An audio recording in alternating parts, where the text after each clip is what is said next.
as my first witness, Mr. Benjamin Natai. Mr. Natai, welcome to the Advocate. Thank you. Glad to be here. Mr. Natai is a graduate of MIT. He is an Israeli, and he is a man who has written widely on this question before the House tonight. Mr. Natai, is the issue of self-determination the core of the conflict in the Middle East? No, I don't believe it is. The real core of the conflict is the unfortunate Arab refusal to accept the state of Israel. And I think, as was mentioned earlier, for 20 years the Arabs had both the West Bank and the Gaza Strip. And if self-determination were, as they now say, the core of the conflict, they could have easily established a Palestinian state then, but they didn't. When did the issue arise then? Well, for 20 years, we didn't hear a word about self-determination. And in fact, what we did hear, those of us living in the Middle East, was about driving the Jews into the sea. Now, after 1967, under the leadership of the PLO, the hardline strategy shifted to adopting a moderate, dressed-up slogan, which now talked in terms of first a secular democratic state, and then replaced it with Palestinian self-determination. But what this really means, contrary to what Mr. Aruri said, about 1977 being a changed year in the PLO's objectives, let me quote you what the PLO Information Office said in a Dutch paper in 1977, in May 5th. 77? May 5th, 1977, yes. The statement was very simple.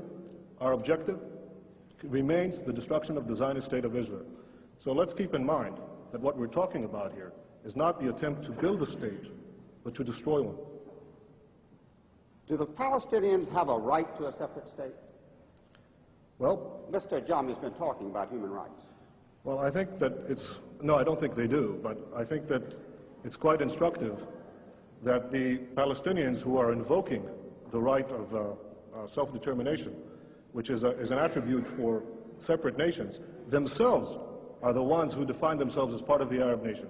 Now, no one is denying that there are Palestinian Arabs. There's a very distinguished Palestinian Arab sitting right next to me. But the Palestinians themselves, in the Palestinian National Covenant, the very first article, say that the people of Palestine, quote, are part of the Arab nation. Well, let's look at the Arab nation.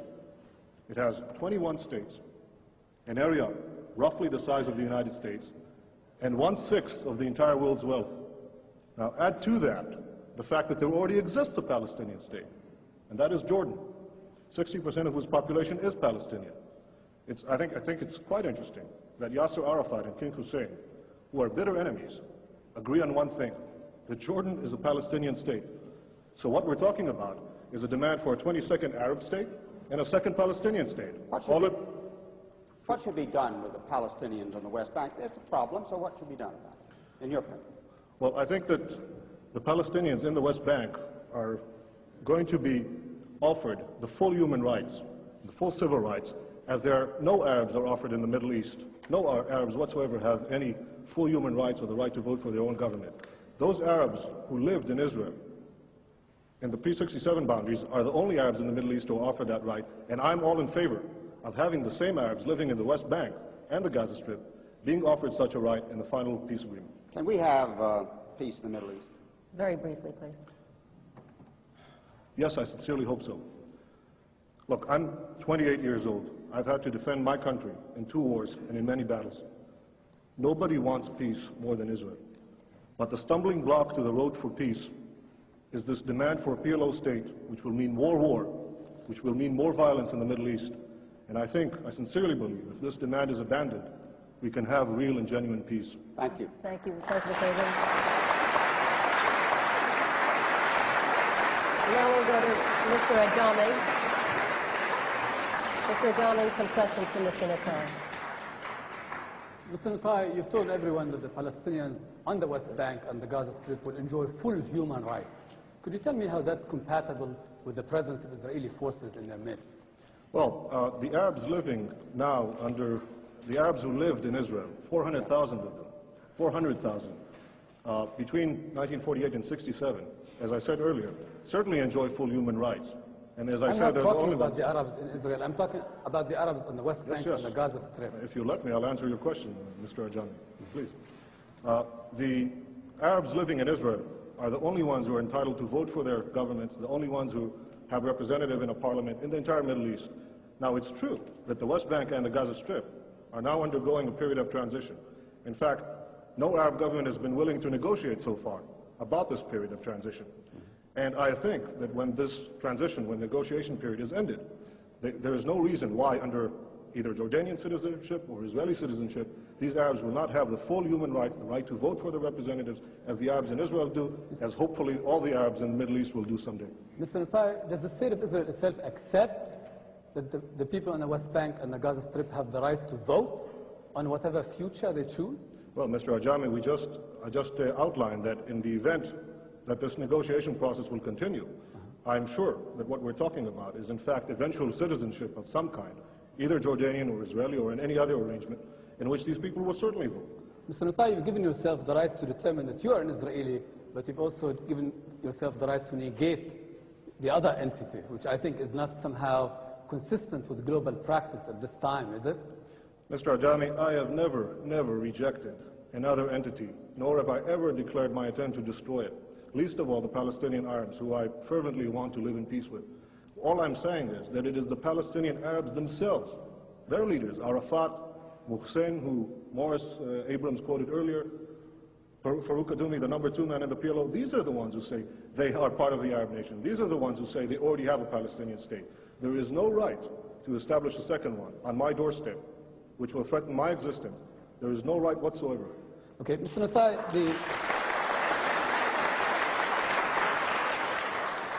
you seem like a very patriotic Israeli. Does not the fact of Israeli dependence upon the U.S. in order to maintain its occupation on the West Bank and the Gaza, does this not trouble you at all?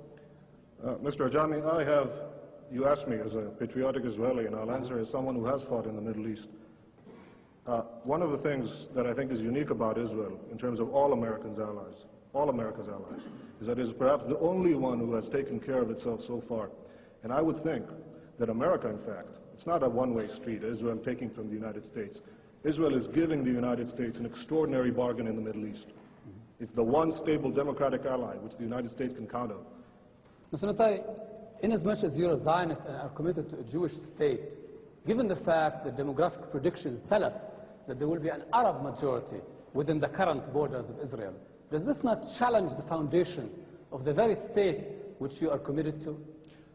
I know of the latest population figures, that actually show a decrease in the Arab birth rate, particularly in the West Bank and the Gaza Strip, as a result of the higher education and the universal education for women that didn't exist prior to Israel, prior to 1967. Now, if you ask me, would I reject Palestinians or Arabs living in our midst? Ridiculous. Of course not. They're citizens of Israel. If they... No, I'm talking about the West Bank and Gaza. See, we're still going back to the core of it. Yes, I agree. Whatever will be the final arrangement, these people should be free to multiply as they wish. I think that it is written in the Bible, multiply and be fruitful. I think these people should have that right. I'm not going to start enforcing a birth control program under any circumstance. Thank you. With that biblical injunction, I turn to Mr. Abram. One more question to Mr. Natai. Mr. Natai, since the subject is what should the United States do, may I ask you if you could summarize why, in your opinion, the United States should oppose the creation of a PLO state? I think the United States should oppose the creation of a Palestinian state for several reasons. The first one being that it is unjust to demand the creation of a 22nd Arab state and a second Palestinian state at the expense of the only Jewish state. I think it also would defeat the hopes of those moderate Palestinians who genuinely want to reach a peace accommodation with Israel. Thank you. Mr. Ajami, another question.